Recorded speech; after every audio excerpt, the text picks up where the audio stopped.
Hey, and welcome to another episode of the Ice Cream for Everyone podcast. This is your host for the show, Willem Vanderhorst. It's already been, I want to say a month, nearly a month, if not a month, since my last episode. And yeah, see, it's just saying that, stumps me and, just throws me into cold silence and a swirl of thoughts. So anyway, it's day 10, officially day 10 of the officially locked down confinement, police enforced stay-at-home order in France entirely and in Paris where I'm living now. So a lot of people are saying, oh, wow, we're going to have so much more time to do things. And here's the weird thing for me, guys. The whole thing is so weird. And I know I'm barely conscious. I'm conscious and I'm a little scared if I let myself go too much in that direction, more than a little scared, that we're in the middle of a extremely serious global pandemic. And there's a lot of people talking about that. So I'm going to skirt around it and talk a little bit about my experience from it, but that's not exactly the point. I thought I'm recording this as a little bit of a test. I have another objective in recording another podcast episode, more specifically me playing a role-playing game. And it seems like a perfect time. So many people are like, well, we have all the time to do all the things that we never do. But my day-to-day, most of the time, is working from home. I have been freelancing for several years and on and off occasionally, that's true, or contracting, and having gigs with an advertising or branding or publishing agency so that I go into their offices. That also happens.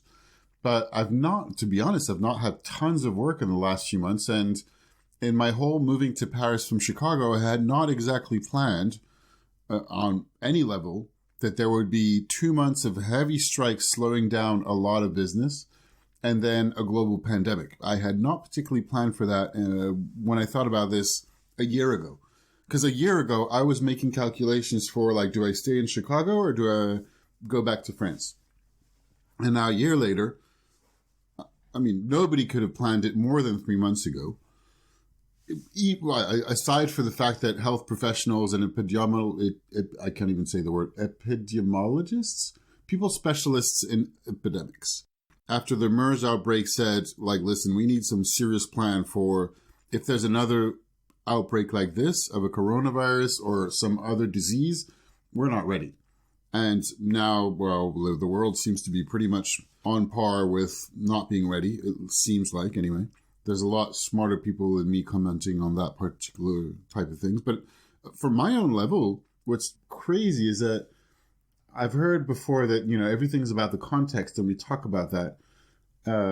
I have a bit of a routine as a freelancer, I need my discipline, getting up in the morning, and I prepare my coffee, a bit of breakfast, watch a couple of YouTube videos from the news of the day before, and get on to work, whatever that means. Well, that might mean, and for the last few months, it's been a lot of contacts, sending emails, updating my CV or resume, talking to people I know, reaching out to people I've worked with in the past, all the jazz of that independent people and freelancers know to drum up and generate business, to find missions and gigs to bring money and pay rent, essentially, to be not too crass about it, with projects like the podcasts that should be front and center, that have been in the past for me.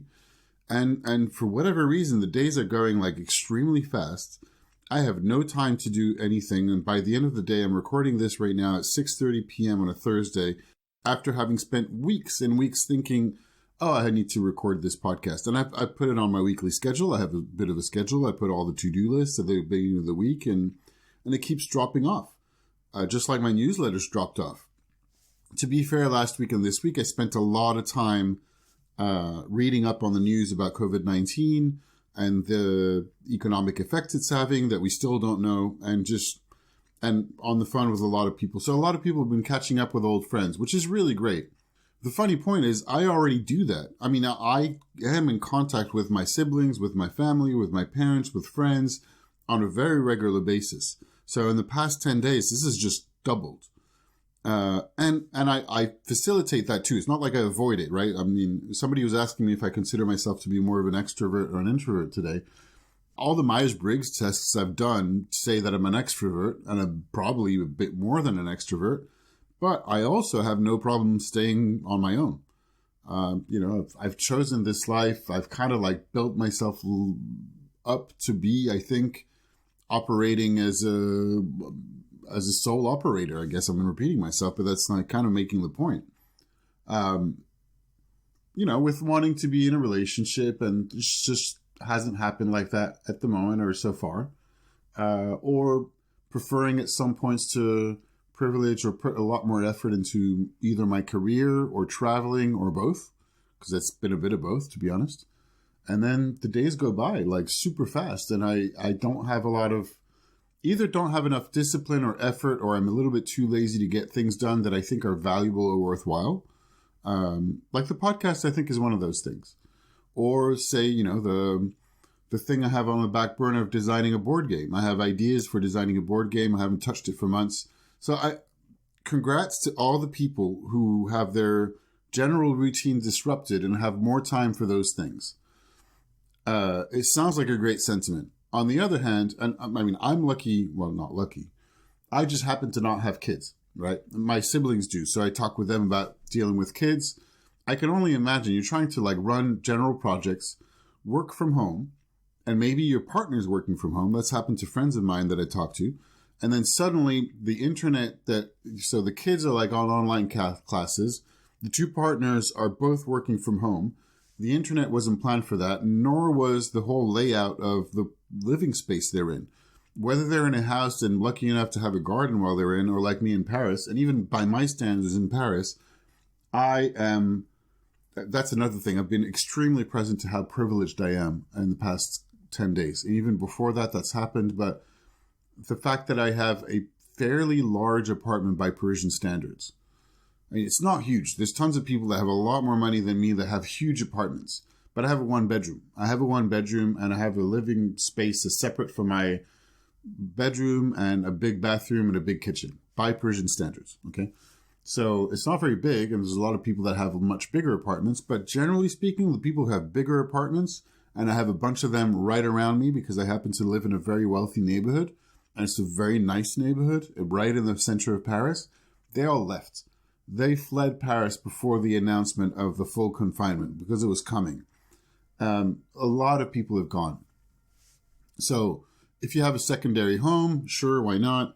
I completely understand if you have kids and you live in a very small apartment and there's an option for you to get out of Paris. I kind of understand. And at the same time, from my perspective, and I'm sure that is the perspective of a lot of other people, city's been generally, I'm hearing the police sirens. I don't know if you can hear them. We'll see on the recording. That's the only thing I've been hearing. So quiet outside.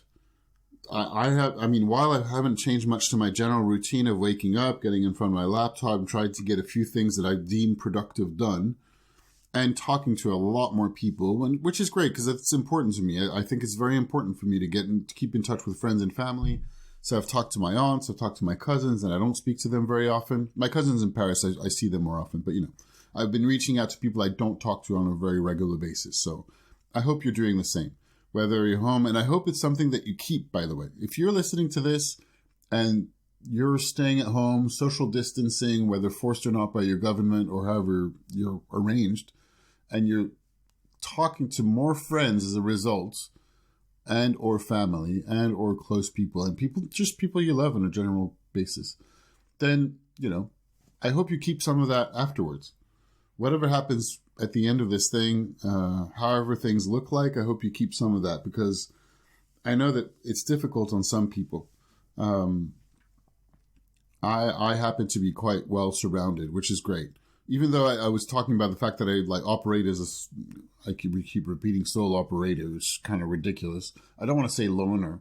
I don't want to say loner because as I said, I'm a bit of an extrovert. I have a pretty rich social life. I have a lot of friends. I have a lot of family, and I talk to them on a regular basis. But I kind of keep myself single or alone, I guess. Or I keep finding more important things, just like I keep finding the days fill in with more important things to do than put a lot more effort and work into either my podcast or what I deem to be productive. So that might be contacts for finding new business, working on prospective projects or mock, ideas and briefs and strategies that might be able to be used for later. And or projects that I deem to be important, like designing a board game. That's another one. So, and still, there's been some good stuff. I mean, there's a lot of good stuff. So I'm going in all sorts of different directions. I'm rambling, but in some kind of intentional way. I'm commenting about how I'm talking. I'll have to listen to this tomorrow and see how that sounds. The funny thing is, I started making friends just before going, and I've had some fantastic sessions on video chats. And also, I've been trying to get a role-playing game campaign, like a regular session with friends, off the ground for the past, 4 months maybe? And now finally, now that everybody's stuck at home, we're actually doing it. We have to amend a little bit. We're using collaborative online tools, like a collaborative kind of whiteboard / user flow tool, which is really cool, called Miro. A lot of people are using it. It's a very, very cool tool. And just before that, I was back into studying the books on my shelves, either the ones I hadn't read or going back to the ones I have read about brand strategy. Because I had a lunch a few weeks ago with an old boss of mine who gave me some feedback about the way that I presented myself. And his thing, and it's a very French thing, and he was right, was about intellectual rigor. And the fact that I lack it. So that's kind of consistent with my talking about being a little bit lazy. Not just a little bit. I'm completely lazy. I work hard if I promise something to someone. So that's going to be in a professional setting as well. Like, I tend to be pretty professional. But given the option, there's going to be a lot of other things going on, whether it's social media feeds today, talking to my siblings, talking to my parents, talking to friends, talking to family. And then, being tired after all of that and finding some time to say, oh, you know what? I'm just going to watch a movie or something. Also, ironically, I thought there would be a time to play video games, and I barely had any time at all, even though I was completely stuck into Stardew Valley a couple of weeks before the confinement actually started. And I managed to get my eyes off of it to say, okay, I need to make some contact. I had a couple of very good appointments just before this whole thing started. One really good, with a very, very cool company that I was excited to work for, to have as a client potentially, and wrote the proposal for it, and then found out, I didn't know what was happening. That was last week, right? So I suspected that would have an impact from the confinement and everything that was happening. It turns out, like a lot of companies, they decided to just temporarily at least shut down, or at least stop their operations temporarily until they figure out what they're going to be doing next. I'm also hearing about a lot of ad agencies, which is, a lot of my past experience for the past, 13, 15 years has been with ad agencies, to be honest. And they've been letting all their freelancers go. Publicists put out, I'm talking about Publicis because it's one of the very big advertising communication networks and media networks.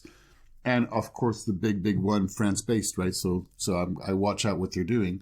Havas is the other one, but I have a little bit less contacts over there at the moment anyway. So if you work at Havas, just give me a shout. If you want to talk, I'm happy to even just look at anything right now. Like, as I said, the days go by, but if you give me something to look at, I'll do it, because I just tend to stand by anything that I promise. At the moment, I'd love to be paid. I barely even need to.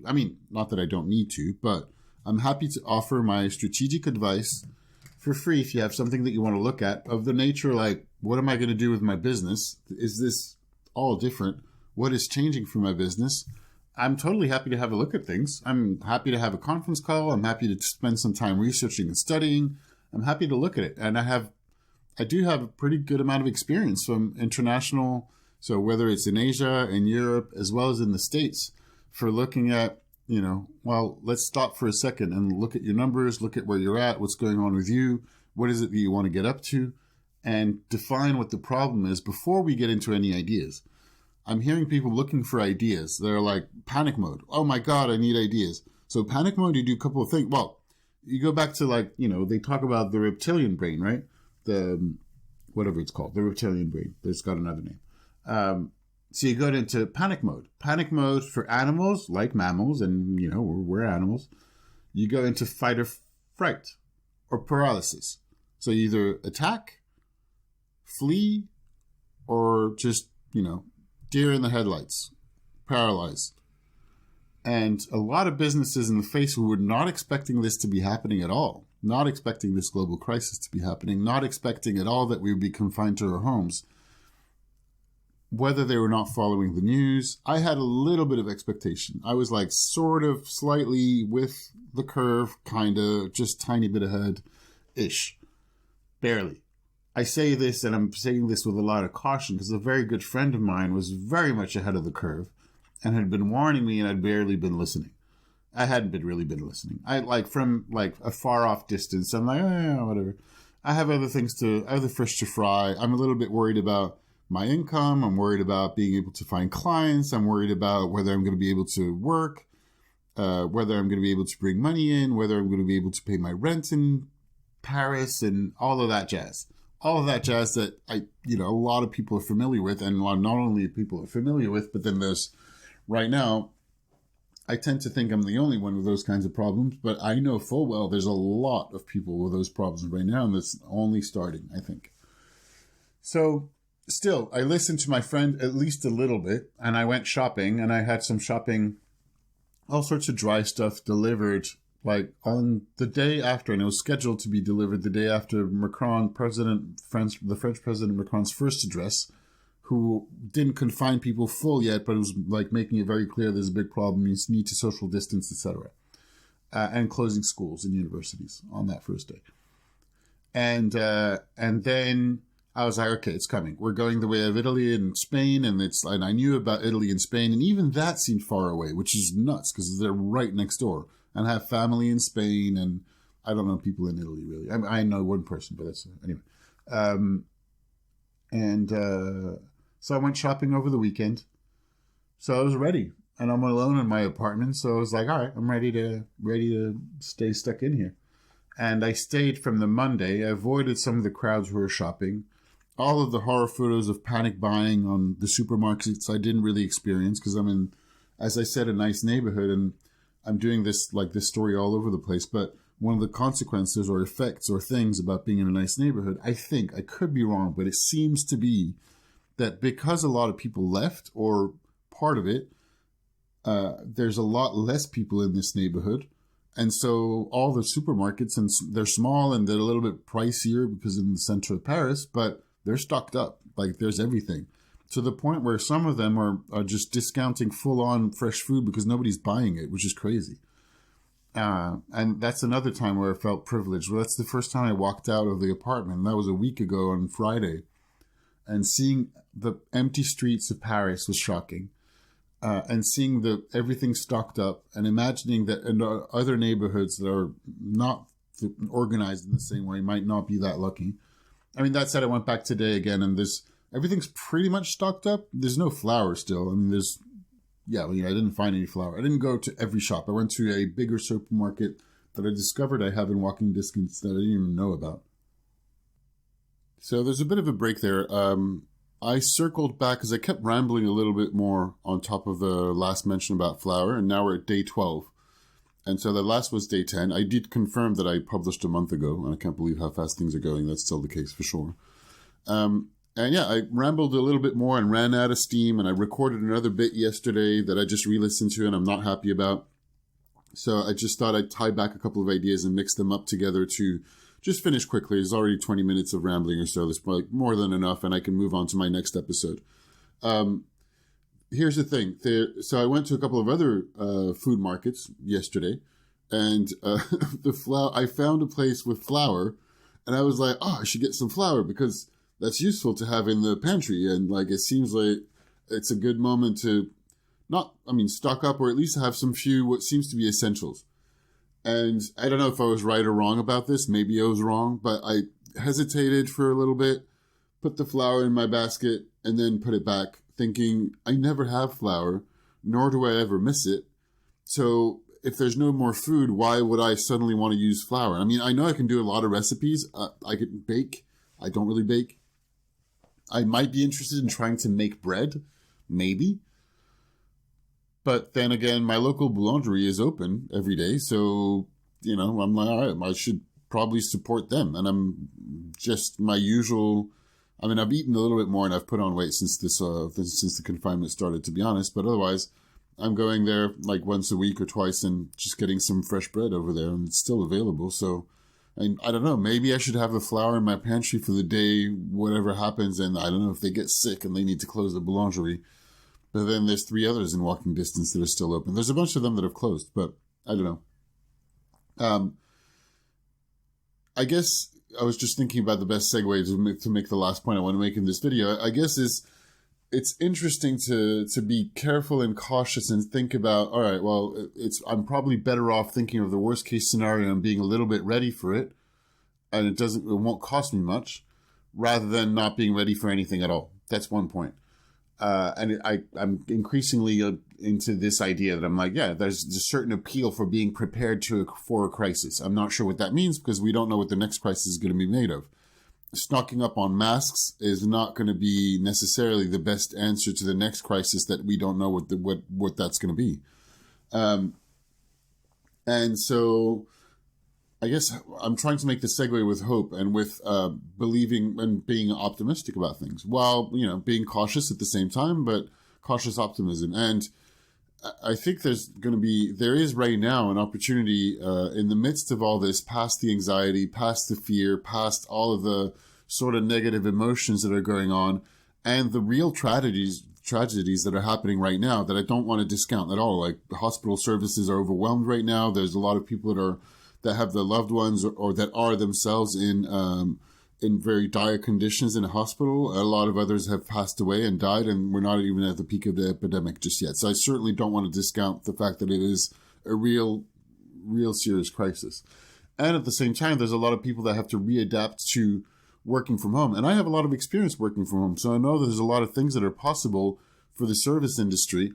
And I think there's going to be some changes. There's changes that are happening right now, and there's opportunities for change. And it's entirely possible that this whole thing happens. We deal with the tragedy and sadness and all sorts of emotions, and then we keep going the way that we used to. And I almost hope that we don't. And I hope that we take a moment to think about how we can change for the best all the ways that we work and the ways that we live and the ways that we operate. Maybe for some, it's taking a little bit more time with their kids, or taking a little bit more time to read a book. I don't know what it is. It depends, whatever it is for you, right? But on the ways of working, I hope we realize that there's more opportunities to be evolving in the way that we work. And that's going to take some thinking about how you operate already, and it's going to take some new ideas. And that's something that I'm very excited about, for sure.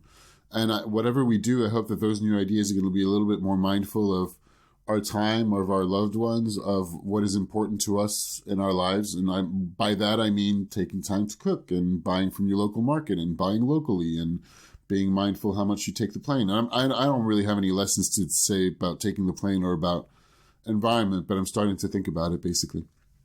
So I guess that's it. And my other recording, I just erased and split. There's a lot of discussion about thanking all the people that are running the country at the moment. And by that, I mean the people in the hospitals, the people that are healthcare workers, the people that are delivering things, the people that are working in supermarkets, the people that are growing food.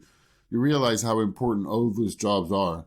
And it's not that they weren't important before, it's just that we don't really think about them. I don't know, some friends were saying it's disingenuous to be clapping to thank all the healthcare workers. I think it's not a bad thing. I think it's kind of all of us coming together. I think it's also true that there's not been a lot of support for when, in France and other places, when they've been defunded, a lot of money being taken out, or a lot of money being moved to private sectors. That's the case for France. I think it's the case for the UK, probably other countries as well. It's still a good thing, I think, to be clapping and to be bringing pulling ourselves together, right? Just like I think it's a great thing to be calling your friends and family, and it's a great moment to be reconnecting with people all together. So I think the clapping is part of that, and I think thanking people is part of that as well. So, and well, I guess to finish, thank you for listening to this. Thank you for listening. Thank you for supporting my podcast. I'd love to hear what you think of it. I'm going to be back to, well, I'm back to normal programming. Nothing's been normal programming for the past few months, but I'm, as I said several times, moving towards more role-playing games and more, as I mentioned earlier, I'm back into studying books about brand strategy and lateral thinking. So I want to take what I'm learning from those and compare them with what I'm learning from game and playing games and game design and how I mix those things together. So if you want to hear more about that, or as I said earlier, if you want ideas about your business, don't hesitate to be in touch with me. You can find out more about myself and all my work on my website. That's at www.icecreamforeveryone.net, everything all attached. You can write me an email. That's Willem, Willem, at icecreamforeveryone.net. Or send me a tweet. My handle is ICVillem, so letters I and C, WILLEM for Ice Cream Villain, basically. And or on the Ice Cream for Everyone Facebook page. I'd love to hear your thoughts. I'd love to hear what you think of this particular episode. I'd love to hear what you're looking forward to hearing next. If you're stuck at home and if you want to play a game with me and record ourselves, I'll be contacting some people to play role-playing games and record that and talk about strategy and talk about new ideas and talk about how businesses are going to be evolving from this. Please reach out. I'd love to hear from you. And I think that's about it. So again, thank you for listening. A good afternoon, morning, night, whatever time of day or night it is for you. And see you soon. Bye.